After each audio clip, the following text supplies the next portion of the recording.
We're there with volleyball head coach Andrea Hudson after a 3-1 victory over Mississippi College. And, Coach, what did you think were some of the keys today for you guys to get this victory? Well, we same old story, same old song in the first set. We just come out sometimes just shooting ourselves in the foot. I think we had 14 unforced errors in the first set. So when you think about that and how many points you gave a team, that's tough.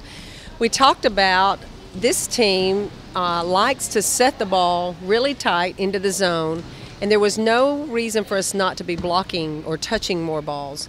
We said that in the second set, and finally in the third set, you saw how many blocks we had. Our girls began to really focus on defending that ball at the net and not letting it get by them. The hitter always has the advantage, but when a team sets the ball that tight, you need to be blocking the ball. So we finally came back and did that.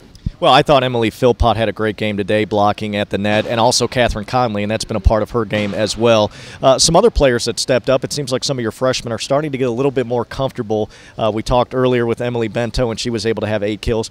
How impressive is it for you and important for you to see those freshmen starting to feel a little bit more comfortable here in the collegiate game? Well, you know, we ride them pretty hard. We don't give them a break. Even though they're freshmen, they get rode pretty hard as the upperclassmen. And so they know what the expectations are. And these freshmen expect that out of themselves too. So we know they're going to make some mistakes, but I'm really thinking their confidence is growing, and I like that we're having these back and forth kind of matches in the middle of the year right now, and this puts us in the positive again. But you know, we still have some tough teams left to play in the crossover tournament. So. Well, speaking of that, we will step outside conference play next week, but it doesn't mean the road gets any easier. We'll take a trip down to Emory, very familiar with Emory, a Division III power, and then, as you mentioned, the crossover tournament at West Georgia next weekend. What are your thoughts for next week moving forward? Some out-of-conference matches, but still some great competition.